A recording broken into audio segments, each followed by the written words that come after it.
Please read and acknowledge the disclaimers before you enjoy the content. Be advised, if you have epilepsy, or if you are faint of heart.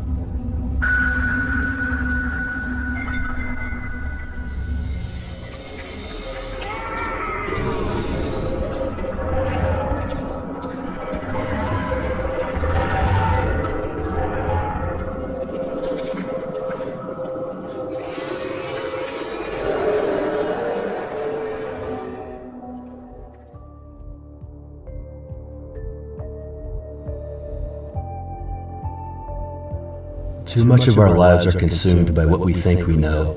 There's always what we know, what we can find out, what we should find out, and what no eyes should see.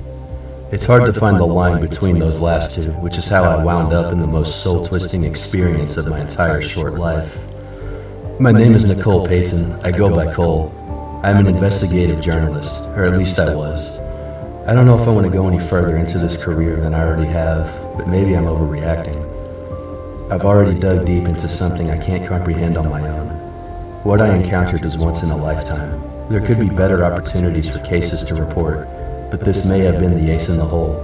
I just might have documented the strangest case of the century. That's not an exaggeration. An elderly woman by the name of Shirley Hall was reported by a local who blew the whistle in a private-owned field of acres. She lived in her own estate by herself after her husband Edgar passed away, who was her primary caregiver. The report mentioned loud screaming coming from the Hall's residence within the past 6 months, here and there. It was after the passing of Edgar Hall that the late-night disruptions occurred louder and more often. If that wasn't enough to spike my interest, the report also stated that the cause of death was unidentified. I remember those exact words. One day, Edgar was in one piece. The next day, he was not. Edgar and Shirley's 2 children were grown, but surprisingly weren't able to help her after Edgar's passing. I set up a profile on a website for personal caretaking.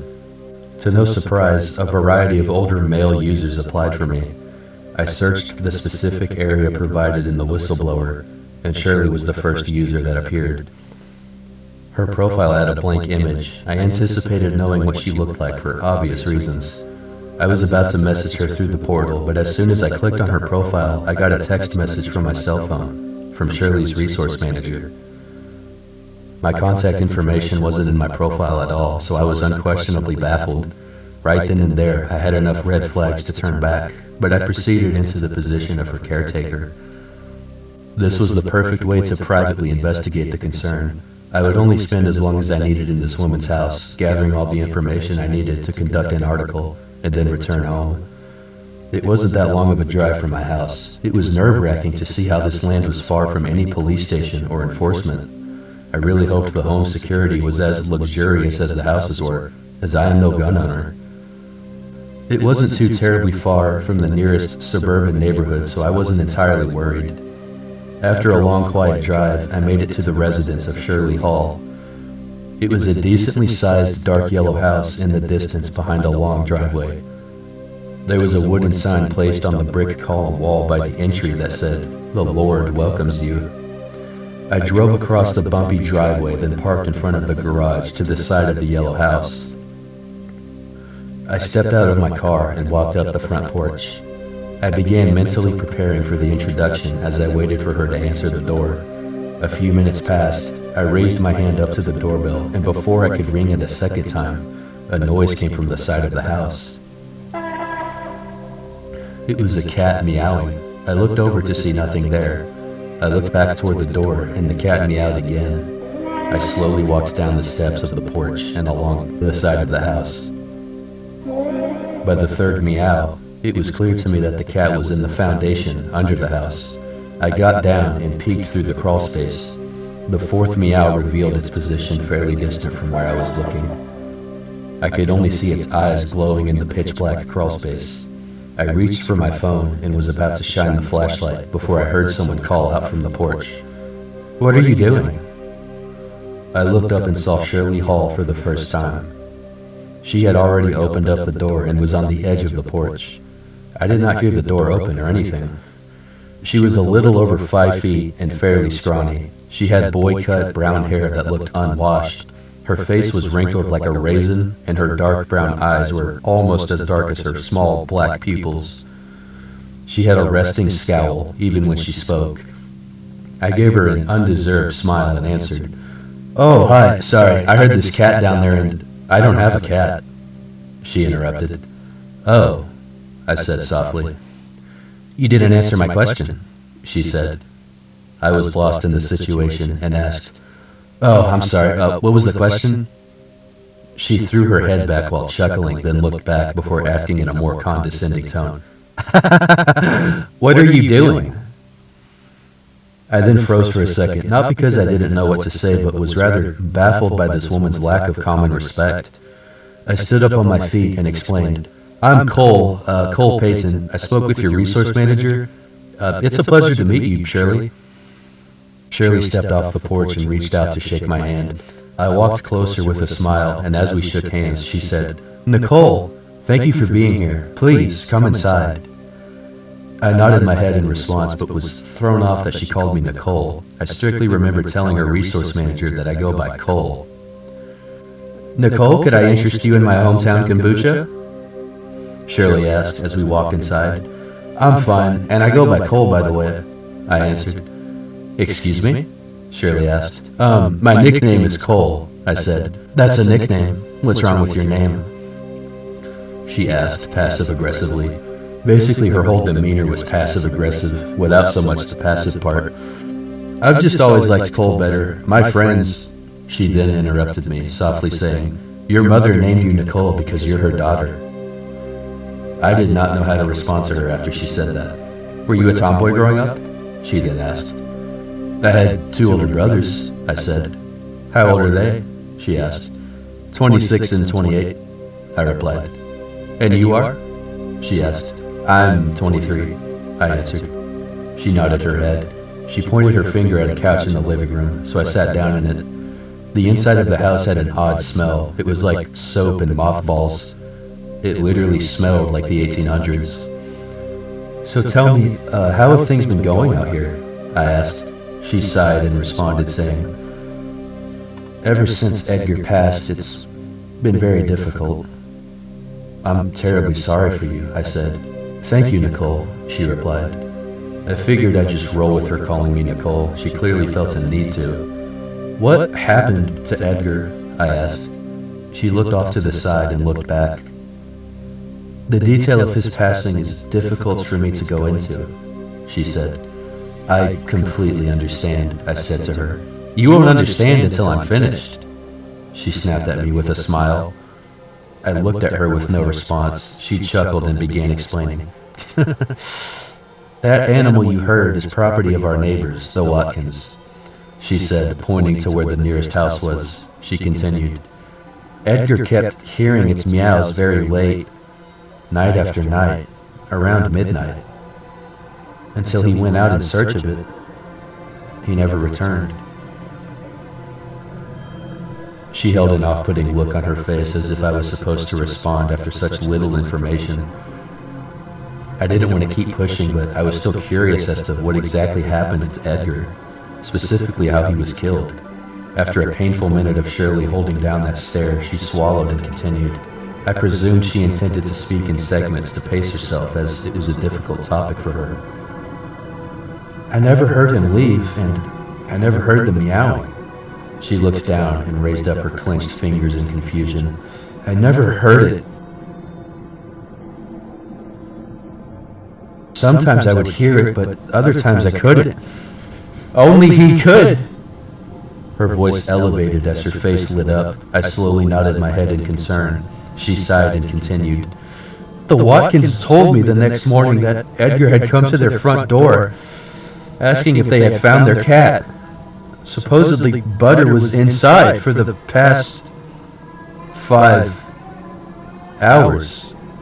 She started slurring in her speech. Another minute passed of Shirley looking down on the floor before she quietly spoke again. They didn't let me see his body. He was identified by the Watkins. I didn't want to show any sign of frustration, but Shirley still had not worked up to telling me what actually happened. I lost patience and asked assertively, Shirley, how did Edgar die? She snapped her finger at me and stood up from her chair. You wait until I'm finished! I held out my hands in an attempt to de-escalate before she raised her voice louder. You do not control what I say! She stepped forward, pointing both index fingers at me. Edgar was identified by his driver's license, the wedding ring on his finger, and the cross necklace in his hand. Everything else was torn apart!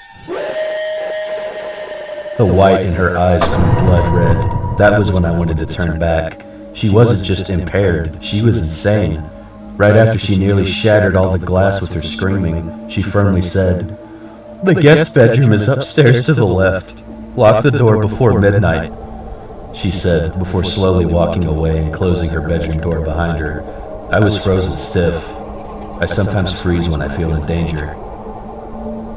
I sat in that dark living room alone with my paranoia and confusion. After that entire explanation and erupted breakdown, I still didn't get my answer. How did Edgar die? She said he was torn apart. How? After seeing how short her fuse was, it wouldn't be absurd to suspect her. She couldn't specifically tell me how Edgar passed, aside from being torn apart, which doesn't point directly to murder. Someone could be torn apart from a car wreck, or an animal attack, or collateral damage. Shirley's reluctance to be specific left me countless questions, especially if I was even safe in her home. It was still fairly early in the evening, so I thought it couldn't hurt to see what the neighbors next door, the Watkins, knew about Edgar's passing. I first got my luggage out of my car and set it down in the guest bedroom upstairs. I have a strict memory of the moment I accelerated my car. It was like the familiar sound brought back the sanity I lost from being around Shirley for that short period. I had just met the woman and already couldn't wait to have nothing to do with her. I needed to take this case. I didn't take criminal justice for nothing. I proceeded past the driveway and took a left onto the main road to reach the Watkins residence. Their house was a maple brown color with a dark roof. It seemed like a more modern design. There weren't any cars parked in front of their house, but the lights on the first floor were still on, and I could see what looked to be the lighting of a TV. It was certain someone was home. I just hoped the Watkins were a tad more welcoming than Miss Hall. I knocked on their front door in preparation to give my fake smile and customer service voice. A tall man in a blue shirt opened the front door. He looked very well dressed. For an older, late 40s looking man, he was quite charming. He had a stern but genuine smile on his face. Good afternoon. May I help you with something? He asked. I replied saying, Hi, I'm Cole Payton. I'm currently the caretaker for Miss Hall next door. Are you Mr. Watkins? Yes, I'm Stanley Watkins, he answered as he reached to shake my hand. I shook his hand and asked, I had some questions for you on behalf of Edgar Hall's passing. Is this a bad time?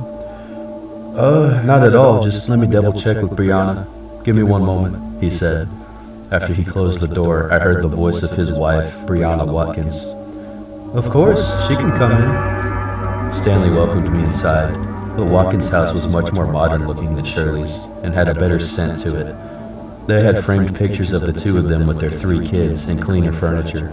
Brianna walked into the living room with a big smile and reached out to shake my hand. Good afternoon, I'm Brianna. It's great to meet you, she said.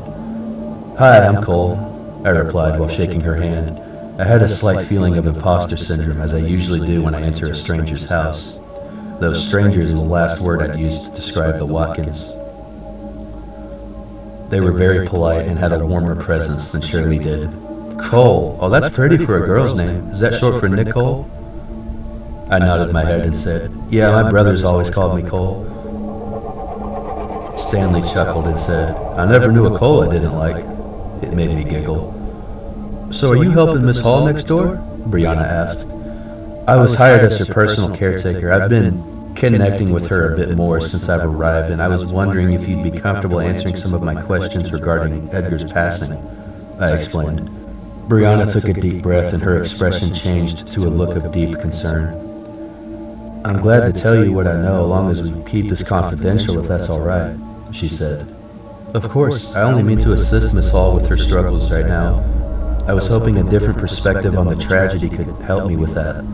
Brianna closed her eyes while nodding her head, then took a deep breath and said, "Well, go on and have a seat. I'm going to get me some water. Can I get you some tea or anything?" "Just some water would be nice," I said. She walked into the kitchen. I sat down on one of the sofas in their living room. Stanley sat down on a cushioned chair and grabbed the TV remote to lower the volume. Brianna came back with 2 glasses of water and handed me one. I thanked her, and she sat down on the sofa across from me. She once again took a deep breath while closing her eyes, then began. "Edgar Hall was always an honest man. I mean, we were next-door neighbors, you know. He would always wave to us as he was driving by. He'd call us sometimes when Butter got out. Butter is our cat. He's an outdoor cat." Brianna looked over at Stanley as they both nodded their heads, and she continued. "It was always Edgar that would call, and sometimes he'd just knock on the door to drop Butter off when it was dark out, but it was never Miss Shirley. I think she has a cat allergy or something." I thought to myself, she has a human allergy too. I then remembered what Shirley said about locking the door before midnight and asked, "Was it always before midnight?" "I think so, yeah," Stanley replied. He answered my question, but it seemed he put the two together just then as well. "Yeah, it was always later, around 10 o'clock or so," Brianna added. "She mentioned something about midnight. I think it's her curfew or something," I said. "Yeah, it wasn't long before it all happened that there was a change in Edgar. He stopped waving at us when he drove by, which wasn't like him. We were neighbors for almost 8 years, and he waved at us anytime he saw us out on the front porch or if we were getting in the car. Then he just didn't. You know, he was so friendly, then he was just strange. That was the first thing I noticed." Brianna then took another sip of water while I readjusted in my seat. She looked over at Stanley for a second and continued. "We started hearing things. It was like they were arguing. They were yelling over there." Brianna was noticeably uncomfortable as she went into further explaining. "It would be yelling at first from both of them. Then Shirley would start screaming like she was dying. It wouldn't last that long once it got that loud, but it was loud."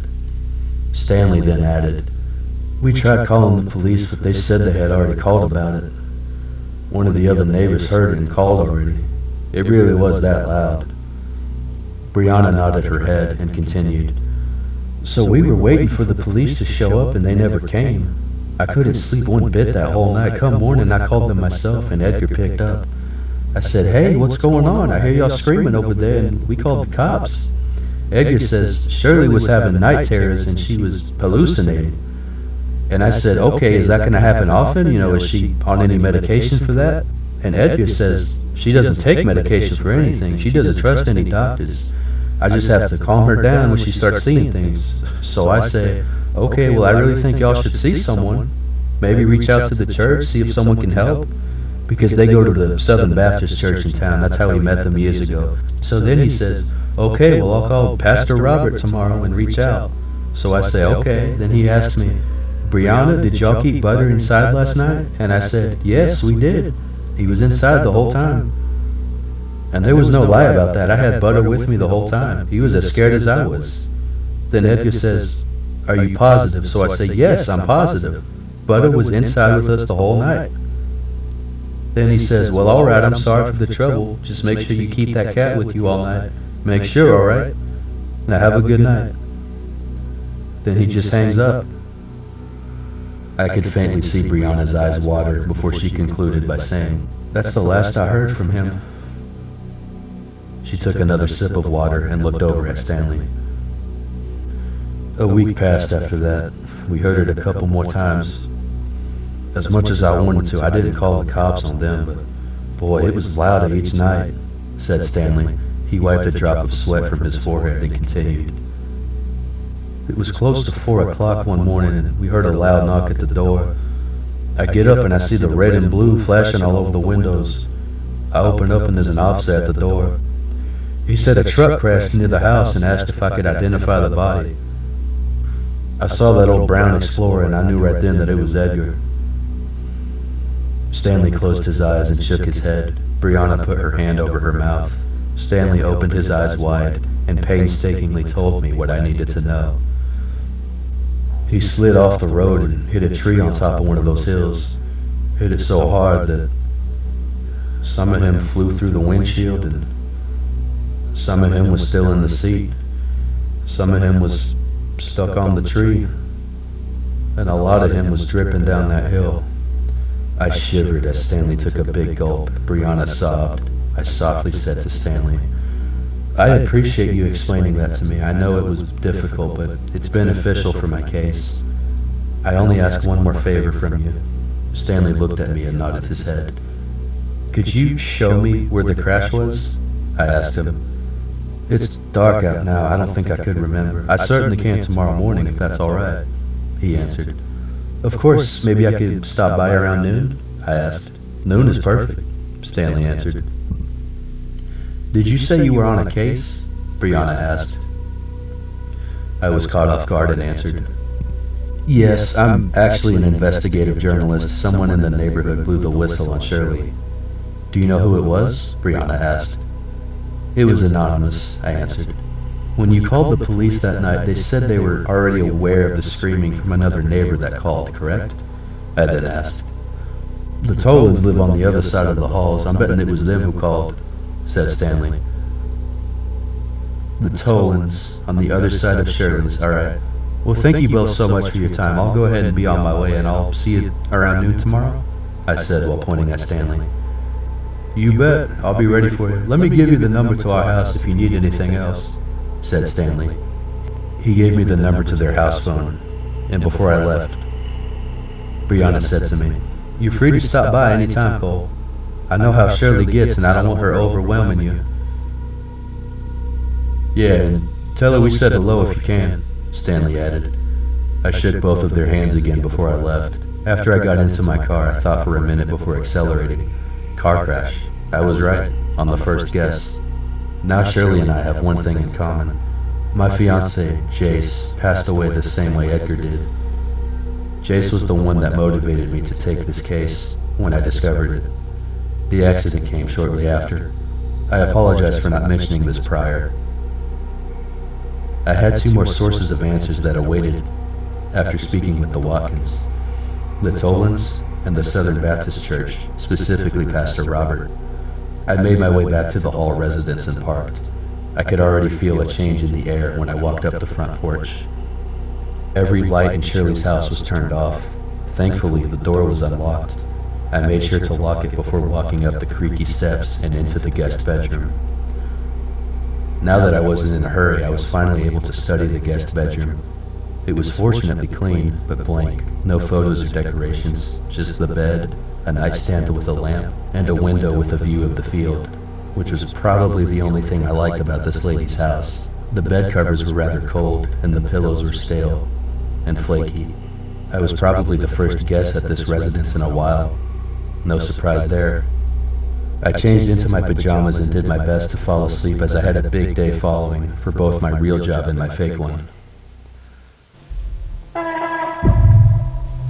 I was awakened after what didn't feel like long after I fell asleep. I checked my phone to see it was 16 minutes after midnight. I figured it was the uncomfortable bed that caused me to wake up. I rolled onto my side to readjust and tried to fall back asleep. I was halfway back asleep when I heard it. The cat was back. It really was a pattern. I sat up in bed anticipating the next meow. All things considered, I felt a further uneasiness when I heard it come from above on the roof. More so as there was a creak of wood above the ceiling. A cat wouldn't be heavy enough to creak the wood, unless the house really was made in the 1800s. I wanted to walk outside to get a visual, but wasn't going to stress it as I certainly shouldn't open the front door past midnight. Meows and wood creaks were not the only unfavorable sounds of that night. Something or someone was groaning like they were in pain, and it was coming from inside the building. I quietly walked over to the door of the guest bedroom, opened it, and stepped out into the hallway of the second floor. The bathroom door across from me was closed. I thought of checking in there, but it would be better to check the lower floor first. As I slowly walked down the steps, it became clear that the groaning was coming from Shirley's bedroom. At least she wasn't screaming. Yet. I thought about knocking on her door, but wasn't sure how that would play out. My best bet was to wait. Shirley's door was on the right side of the first floor hallway, and beyond hers was another door. On the left side there was only one. I checked the left door first. It was a supply closet. I closed it and opened the second door on the right side, and that one was a laundry room that had a back door to the outside. I figured maybe I could slip out that way and try to get a visual of what was crawling on the roof. I was spiked with panic when I heard the ringing of a bell tied to the top of the back door when I opened it. Ear-piercing shrieks erupted from Shirley's room the second I rang the bell. I quickly walked out into the hall and was about to enter Shirley's room to inform her that only I was in the house and we were safe, but I was stopped when I heard one loud meow right outside the front porch. I saw nothing when I looked out the front windows. When I turned back, Shirley was right in front of the doorway and pulled me into her room while screaming over and over, "Pray it away! Pray it away! We have to pray!" I began trying to explain to her, "Shirley, it was me! I opened the back door!" "Why? I told you not to go out at midnight!" She psychotically replied. I tried again. "There's a cat on the roof, that's all it was. Shirley, we're safe." Shirley stopped screaming for a second and inhaled all the breath she could while gritting her teeth, and screamed words loud enough to detonate a hearing aid. "That's not a cat!" Her eyes then rolled up into her head, and she fainted onto the floor. She was twitching and stuttering on the ground. I carefully grabbed the back of her neck and lifted her above the floor.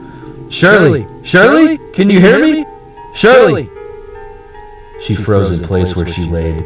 I rested her back on the floor and ran to the house phone in the kitchen to call 911. 911, what's your emergency? I'm at the residence of Shirley Hall, and I think she's having a seizure. She needs medical attention right now. Shirley Hall, you said? Yes, and I'm Cole Payton. I'm here as the caretaker right now. Okay, I'm gonna need you to remain on the line with me and tend to Miss Hall until the ambulance arrives. Can you do that? Yes, don't you need the address?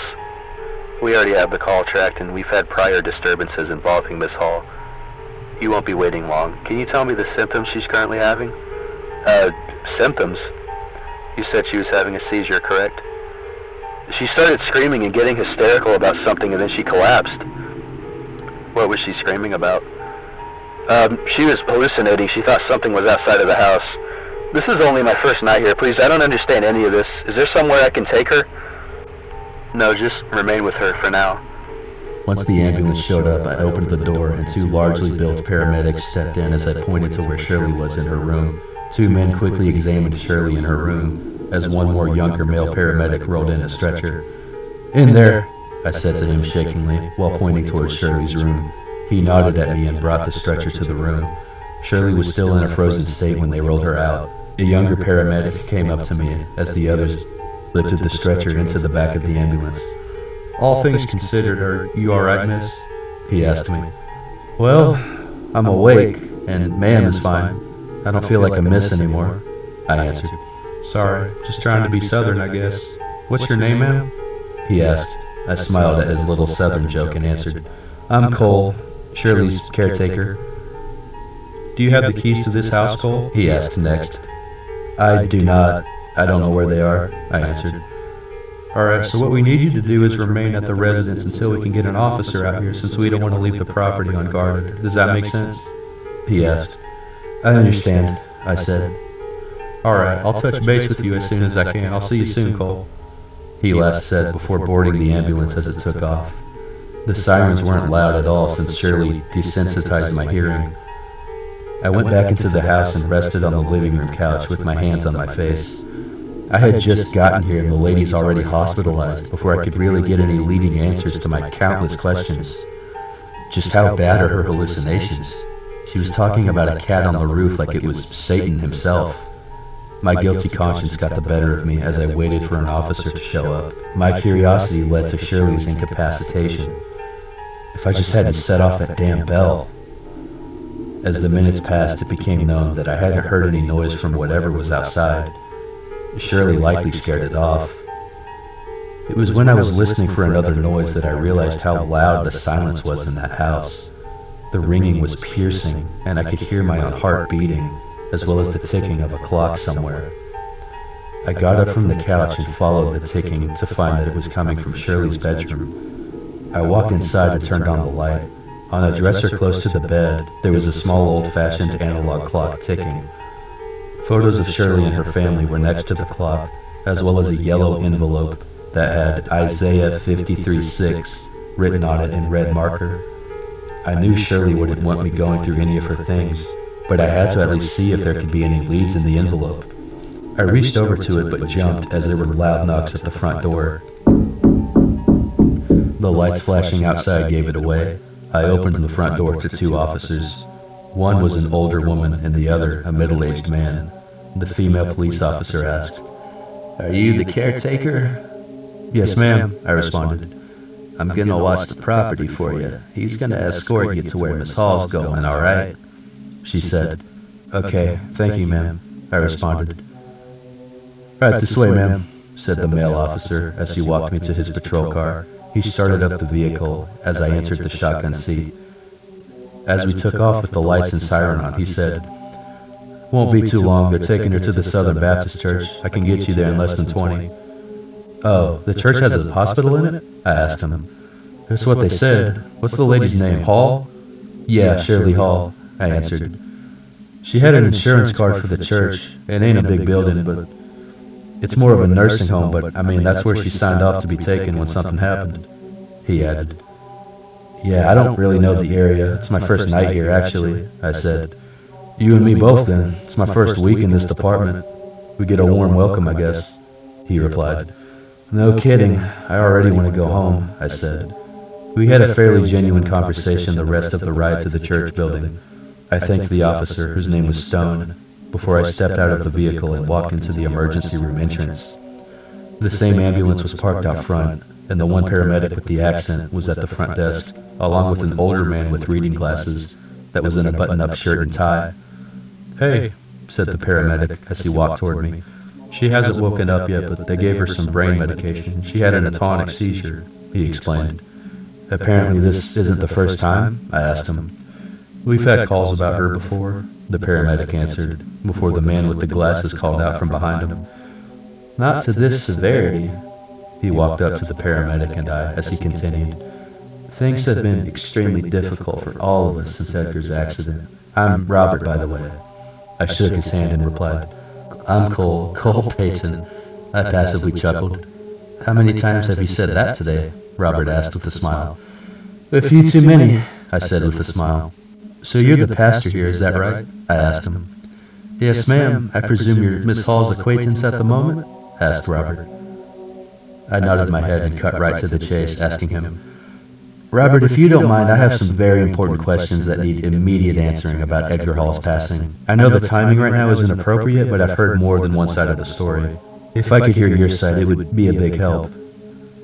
Robert took a deep breath and looked at the paramedic, then back at me.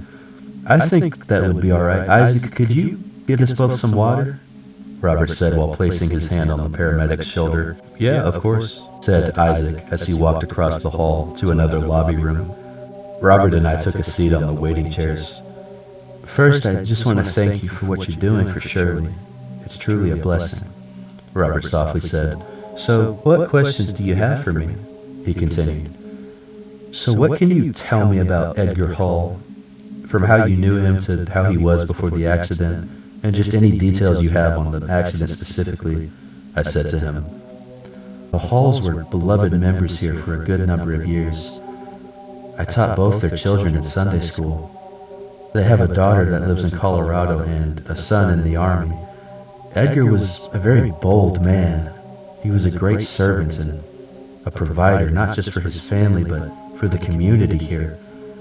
He was the kind of guy that would stop by and fix a leak in your roof like it was nothing at all, and then not ask for a thing in return. The Halls stopped attending service. Just 2 empty seats felt like 2 whole rows were missing, with how much weight they both pulled in what we have here. I eventually gave Edgar a call, and from what he told me, they were alright, and that Shirley just wasn't feeling like herself, and they were going to be home on Sundays for a while. I, of course, told him to reach out any time. It was, I want to say, a month and a half afterward that I found Edgar sitting in my office needing to speak with me. He confessed to me that he'd been making poor decisions in his past that had caught up to him, which I won't go too into, same as I would it for anyone else. Robert stopped there, then leaned forward and said quietly, "You saw my report, didn't you, about Edgar?" My eyes widened. I replied in the same volume, "Yes, that's why I'm here. Robert, I need to know everything you know." "So do you think we could meet somewhere? We could speak at a louder volume? Because whispering in an ER lobby isn't going to work." I'm sure I came off over-assertive to Robert, but I needed direct answers and couldn't bear any more beating around the bush, especially from the person who led me here to begin with. "I hear you loud and clear, Cole," said Robert. He then got up from the chair he was in, looked down both of the hallways, and sat back down next to me. "Edgar Hall was involved with purchasing illegal content online. His camera lens was hacked, and he was sent a video of himself enjoying the content he was viewing." "Oh," I said while readjusting in my seat. Robert continued, "He believed that he was being blackmailed by what he thought was the cyber police, but it was money they were after. He could only afford to pay his own ransom for so long. Of course I had trouble believing him, but the way he just vanished, I mean, with no autopsy on his body. So whoever Edgar was involved with online was responsible for his disappearance?"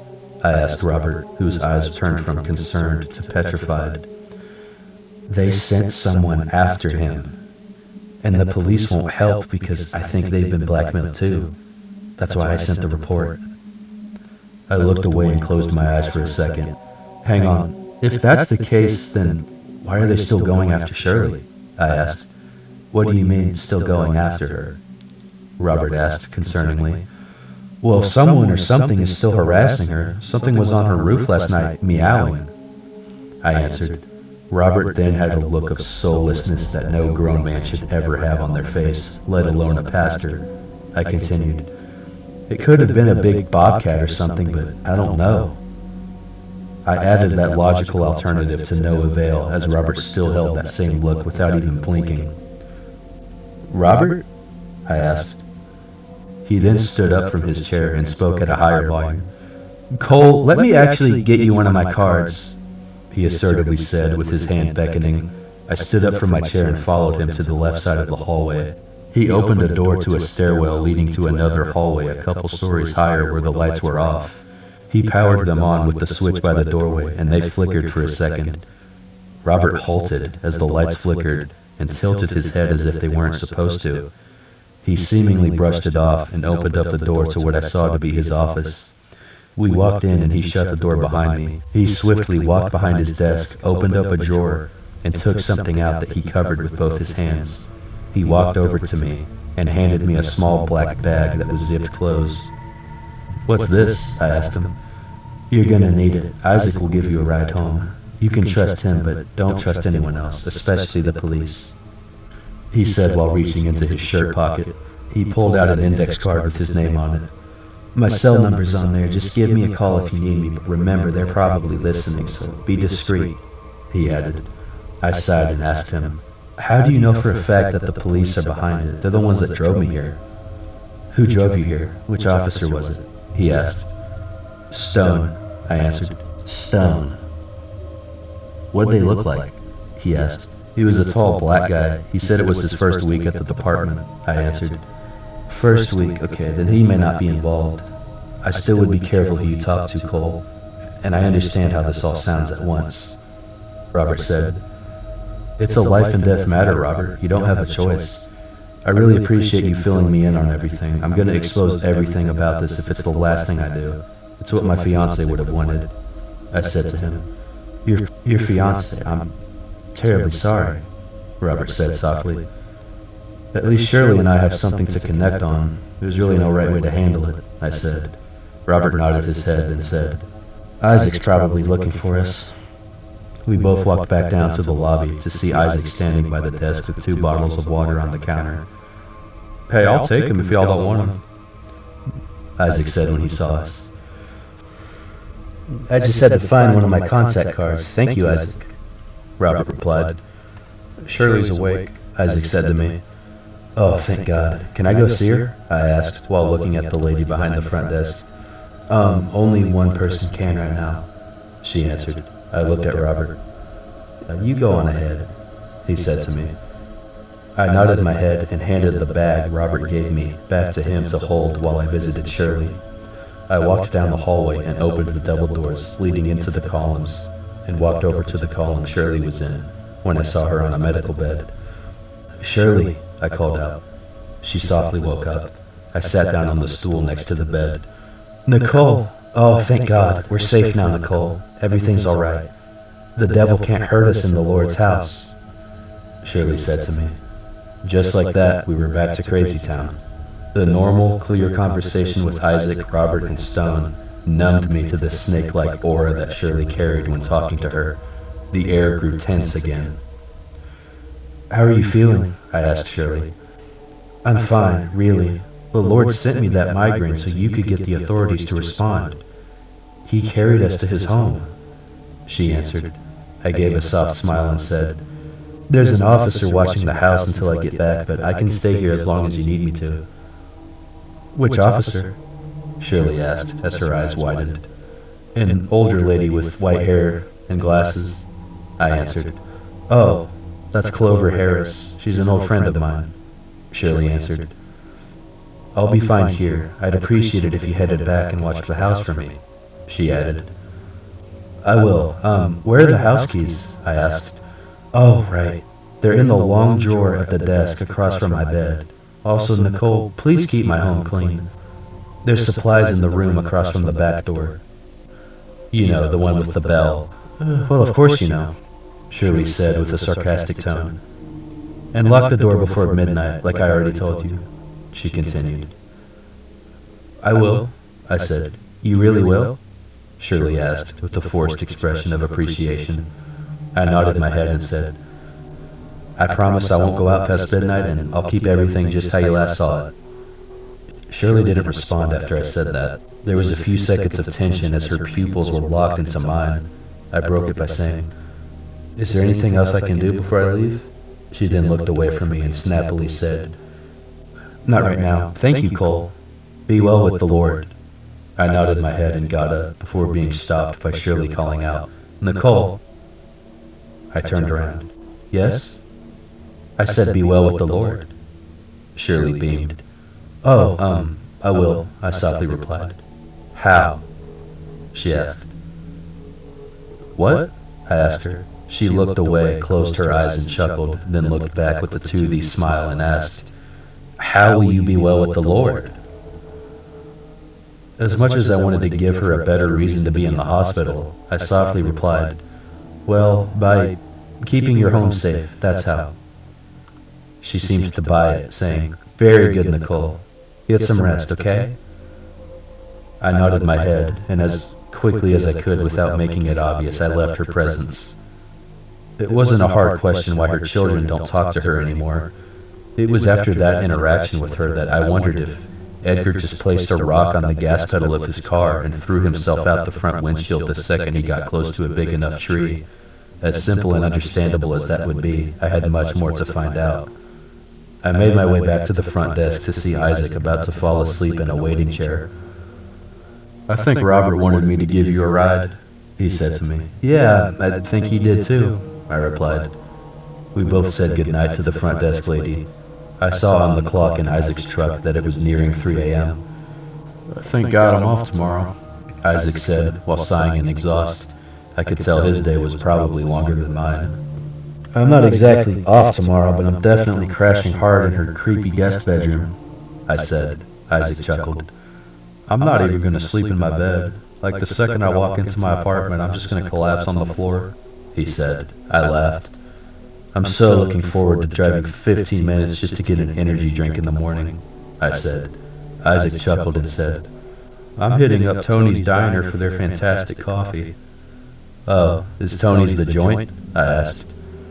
If that's what you kids are saying, then Tony's is the whole bong, Isaac replied. I cracked up and he nervously chuckled, saying, Sorry, I'm so tired. No, you're fine. I needed that. I might stop by Tony's too when I get time, I said. Oh, I could get us a table, Isaac replied. That seriously sounds really nice. Yeah, I can be there around like 1, I asked. 1 p.m. works, Isaac said. We made it back to the hall residence. Officer Harris was already standing on the front porch. Thanks for the ride. I'll see you tomorrow, I said to Isaac as I got out. He handed me the black bag that Robert gave me. You too, rest up, he said before he waved and drove off. Harris called out as I walked up the porch. So how is she? She's alright. She was awake and talking before I left. She's just gonna rest up there while I watch her place, I answered. Harris had a grin and asked, She was totally fine, huh? She did have a seizure, but they took care of her, I responded. I nodded my head when I said that, expecting Harris to nod with me, but she was still as a statue. Well, thanks for watching over for us. She told me where the keys were, I said before Harris pulled out a ring of keys from her pocket and said, Got 'em right here. This one opens the front door. It's the only one you need. Have a good night. She handed me the ring and got in her car. There were huge gaps in everything that happened that day, but at that moment I just wanted to go to sleep, and perhaps Harris was the same way. I used the front door key she showed me to get in and made sure to lock it behind me. I immediately headed up to the guest room, undressed and collapsed onto the bed. Day 1 in this place, and I already can't wait for my last day here.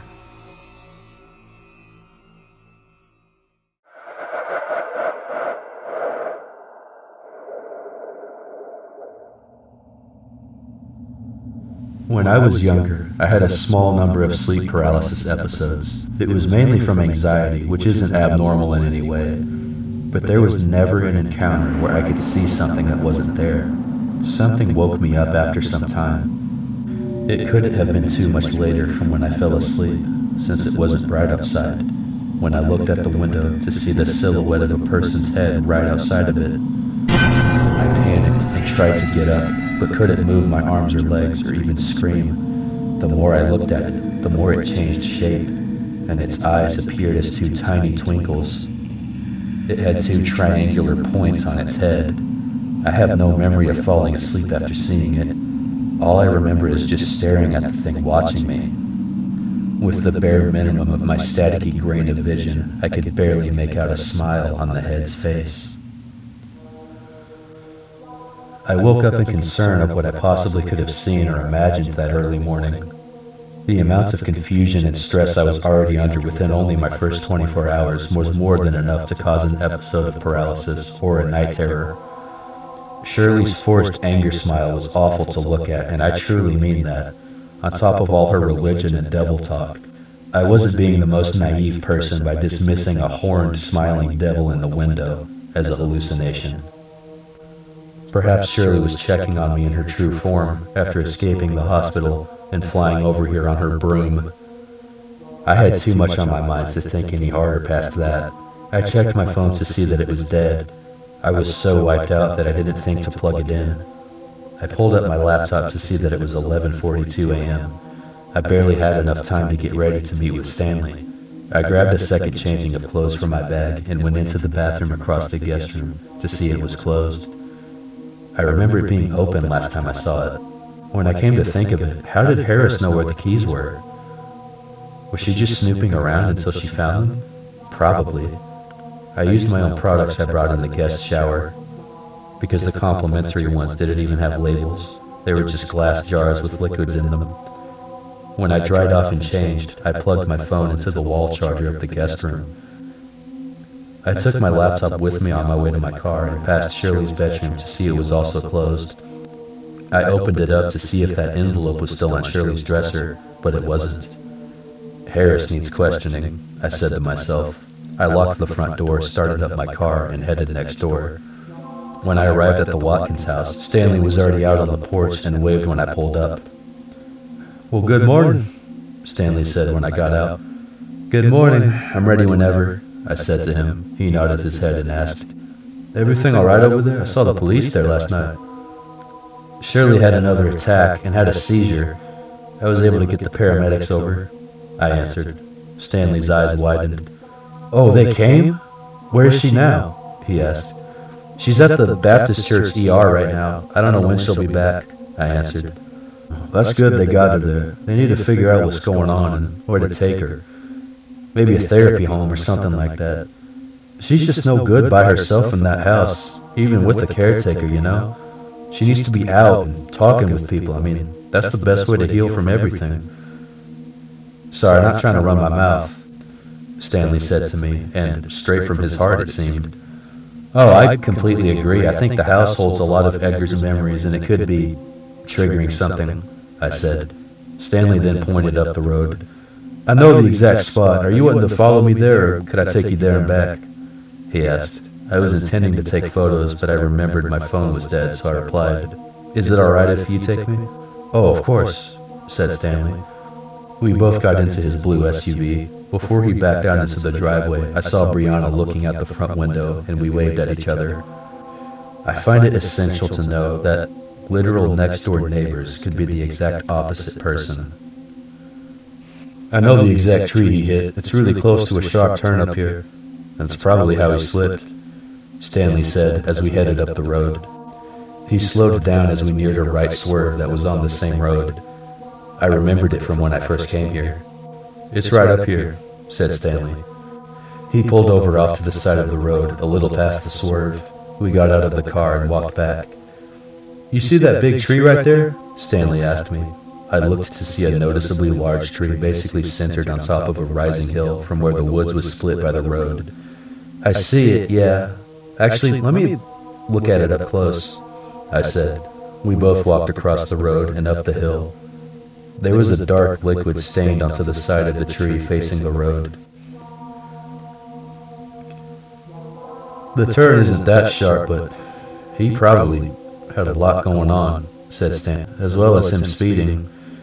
So, like, I'm not trying to bring back any bad memories, but just how, scattered was he?" I hesitantly asked Stanley. "He was mainly piled on the hill, but the tree was real soaked, and you could see some bits on the car, and..." "Yeah," Stanley explained, wiping his forehead. I'm sorry. My question is just, did it look like a car wreck? I mean, from the damage on the car and Edgar's remains, did it look like what they said it was?" I asked. "If he was going maybe 90 miles, then it adds up, but Ed wouldn't be going that fast on this road without a good reason to," Stanley answered. I then thought to myself, was Edgar being chased? No, because he wouldn't just leave Shirley. Did he have somewhere to be? Where was he going? This is too much thinking on an empty stomach and no breakfast, I thought. I then said to Stanley, "I'll come look at it later on. Thank you for the time. I know it's not easy to explain." "It's alright, I just want to do right by Ed. Let me know if I can do anything else for you," he replied. I picked up a rock and wedged it into the root branches of the large tree to remember where it was. I figured I would just take photos of it once I had my phone, instead of trying to with the laptop webcam. We got back in Stanley's car and he took me back. "So I hear Tony's is good," I said to Stanley on my way to my car. "Tony's Diner? Oh, baby, I have dreams about that place," Stanley said with a smile. I thanked him again and headed back to Shirley's. My phone was at 40%. I searched up the Tony's in town, which was 16 minutes away. It was 12:20 at the time. I figured I would let my phone charge a little more since I had some time. I went into Shirley's bedroom to try and look for the envelope. Maybe Harris placed it in a drawer while she was straightening up or whatever. All I could find in the desk and dresser were old clothes and miscellaneous tools. I then checked under the bed to see some shoeboxes and plastic containers. I pulled a few out, and they mostly had some holiday cards and scrapbooks. There were lots of mini-crafted crosses and religious antiques, but no envelope. One shoebox had W2 written on it. I stopped myself there. What am I doing? I can't go through someone's info like this. But why would Harris hide the envelope? Or did she take it? I'll have to just ask the lady myself. Could I call the non-emergency number and ask for her specifically? I don't imagine I couldn't, I thought. I walked up to the guest room to see my phone was at 63% and the time was 12:36. It couldn't hurt to be a little early, to meet Isaac at Tony's. I needed caffeine quickly anyway, as I could feel the headache coming. I grabbed my phone, locked the front door, and Google mapped to Tony's Diner.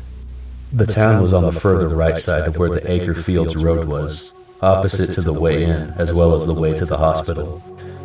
It was a nice, semi-southern area, as anyone would imagine. The polished, old-fashioned buildings were neat, like the town's local bank and all the little gift shops on the blocks. The Tony's parking lot wasn't too full, thankfully. I walked inside and got a booth. I told the waitress I'd wait on the food menu and just asked for a coffee. The diner had a 50s atmosphere, which I liked. I was looking around at all the pictures and posters until I was baffled by something I saw through the windows. Across the street from the diner was a person in a brown trench coat and fedora that looked like they might be homeless. I couldn't see their face or make out any features. They slowly danced while they were walking up the sidewalk and into an alley, waving their arms like a ballerina in a smooth, jazz-like way. I was fixated on the person. When the waitress came by to give me my second coffee cup, she asked, "You looking at the homeless guy?" "Yeah, he's got a Kenny G song in his mind over there," I replied. "Yeah, he came in here once and just danced around the tables," said the waitress. "Well, that sounds like a comfortable situation," I said sarcastically. "It sure was. We called the cops and got him banned from this property, but he still wanders around out there," said the waitress. I watched the guy dance down the alley until he made a turn on the opposing sidewalk out of sight. After my third cup, Isaac walked in. "I did make it to my bed, so I guess I doubted myself," Isaac said as he sat down across from me. I giggled and said, "I'm so proud of you." "I know, right? I'm guessing you made it 3 footsteps inside before collapsing?" Isaac asked. "That's what she said," I replied sarcastically. Isaac held the smile he had and looked off to the side. He looked back at me. "So do you know what you're going to order?" he asked. I cracked up and said, "Not yet. I've just been drinking all their coffee." "Yeah, I can tell," he replied. The waitress then brought us our menus. "So how long have you lived here?" I asked. "Since I started working here, so 3 years. I actually grew up in another town 30 minutes north, but had housing for an EMT school in the city a little after I graduated," he explained. "I didn't know EMT school had housing. I didn't even have that for criminal justice," I said. "Yeah, in this region it's pretty elite with all the gang violence and accidents," Isaac said, putting up quotation fingers. "Gang violence? What gang?" I asked him. "No one knows yet, and I've heard the craziest rumors. I heard a guy say it's the government expending people for knowing too much." Isaac answered. I took a big sip of coffee before clearing my throat and asking, "Would a group of cyber terrorists be the craziest rumor?"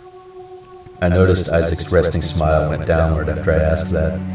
He replied asking, "Not at all. So, you took criminal justice to become a private nurse?" I chuckled and explained, "I'm an investigative journalist. I've only done 3 cases about some stupid stuff that didn't pay anything. My fiance, before he passed." "Oh, God, I'm so sorry," Isaac softly said. From there he was locked into what I was saying. I continued. "Yeah, I'm here because I saw a report about Shirley's husband and the police weren't very policey about it." "Robert?"